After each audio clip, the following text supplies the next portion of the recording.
এখন কিন্তু মাছ ধরার পুরো সিজন না। আমাদের এলাকায় কোনো এক সময় ছিল যে আসসালামু আলাইকুম guys, welcome back to another vlog. আর আজকে এই ব্লগে আমি আছি আমাদের গ্রাম উলুকান্দিতে। আর এখন আমরা যাব নৌকা দিয়ে ওইখানে মাছ ধরার জন্য। কিভাবে ধরি, কতগুলো মাছ ধরি, সবগুলো আপনাদের এই ভিডিওতে তুলে ধরবো। তো চলুন যাওয়া যাক ওইদিকে। আর আমাদের নাওটা বাটাকা লাগার কারণে শুকনাতে পড়ে গেছে। এখন আমরা নাওটাকে নামাবো, তারপর আমরা যাব মাছ ধরার জন্য।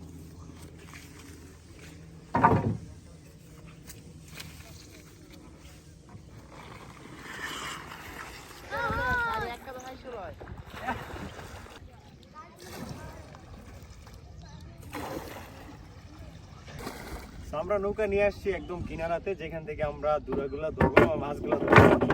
দুরা বলার কারণ হচ্ছে স্পেশালি চিংড়ি মাছ ধরার জন্য আমরা আসছি। চিংড়ি মাছের সাথে সাথে যেই কোনো মাছ পাই সবগুলাই ইনশাল্লাহ ধরবো। আর আমাদের এখানে দেখছেন একদম সচ্ছল পানি আছে। আর আমরা যেখান থেকে মাছগুলো ধরবো সেই জায়গাটা হচ্ছে এটা। এখানে কিছু ঝোপঝাড় আছে, এখান দিয়ে আমরা যদি জালি দিয়ে খেয়েও দেই তাহলে মাছ অনেক বেশি আসার সম্ভাবনা আছে। কতগুলো মাছ ধরি সেটাও আমি আপনাদেরকে দেখাবো। বেশিক্ষণ পানিতে নেমে থাকা যাবে না। রিজন হচ্ছে আমার পা কেটে গেছে। এখানে দেখতেছেন আমার পাটা একদম পুরা কেটে গেছে, যেই জন্য বেশিক্ষণ পানিতে থাকা পসিবল হইব না।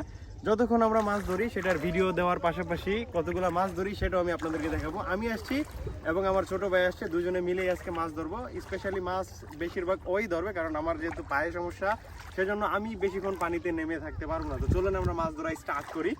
আর প্রথম আমার ছোট ভাই মাছ ধরবে, তারপর আমি চেষ্টা করবো যে কতগুলো মাছ ধরতে পারি।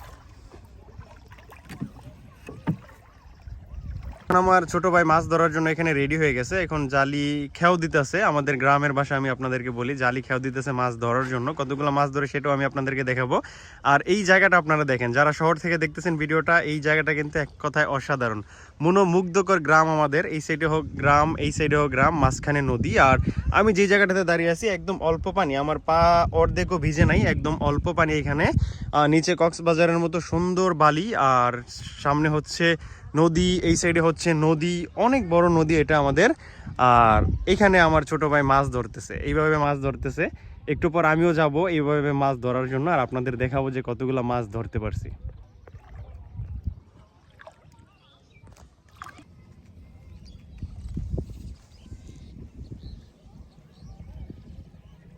তো এখন জালি খেয়া দেওয়ার জন্য নামবা আমি, ধোয়া ধরার জন্য। প্রচুর বাতাস আসতেছে, জানি না সাউন্ড কেমন আসতেছে। আর আমি আপনাদেরকে আর একটা কথা বলে দিই, এখন কিন্তু মাছ ধরার পুরো সিজন না। আমাদের এলাকায় কোনো এক সময় ছিল যে প্রচুর মাছ আসতো, একটা জালি দিয়ে খেয়াও দিলে মাজারে বলে এক বল মাছ আসতো। বাট এখন কিন্তু সেই সময়টা না, এখন মোটামুটি মাছ আসবো। তারপরও কতগুলো আসে সেগুলো আমি আপনাদেরকে দেখাবো।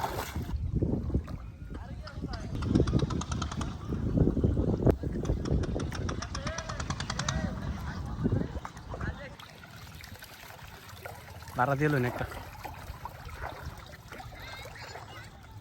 সো আমাদের জালির এক খেও কমপ্লিট হয়ে গেছে। আমরা প্রায় 10 মিনিট যাবত একটা খেও দিছি। 10 মিনিট পর আমরা এখন উঠাবো আর মাছগুলা চেক করবো যে আমাদের জালিতে কতগুলো মাছ ধরা পড়ছে। এখন আমরা যাবো নৌকাতে, আর কতগুলো মাছ ধরা পড়ছে সেগুলো আমি আপনাদেরকে দেখাবো। সো গাইস, আমাদের মাছ উঠানোর জন্য রেডি হয়ে গেছে। মাছ উঠানোর আগে আমি আপনাদেরকে একটা দৃশ্য দেখাই, এদিকে দেন মোবাইলটা।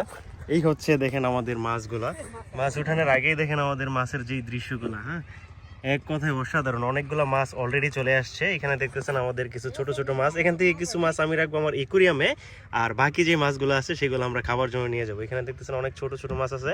এই ছোট ছোট মাছগুলো সবগুলো আমি আমার একুরিয়ামে রাখবো, আর সেটারও একটা ভিডিও আমি আপনাদেরকে দিব। এখানে অনেকগুলো বোন আছে, সেগুলো আমরা বেছে ফেলার পর এখানে সবগুলো মাছ এসে জমা হবে, আর তখনকার ভিউটা আমি আপনাদেরকে দেখাবো। আর আমাদের মাছ ধরা দেখার জন্য অনেকগুলো দর্শক আসছে। মামু, এটা হচ্ছে বেয়ারি, মাছ বেয়ারি করে আমরা মাছ উঠানোর আগে বিক্রি করার চিন্তা ভাবনা করতেছি।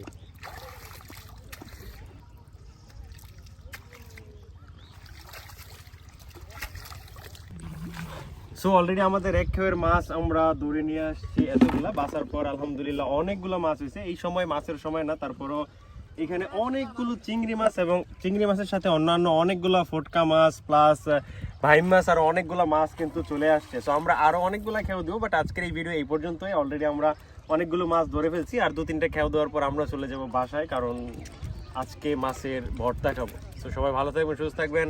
আসসালামু আলাইকুম।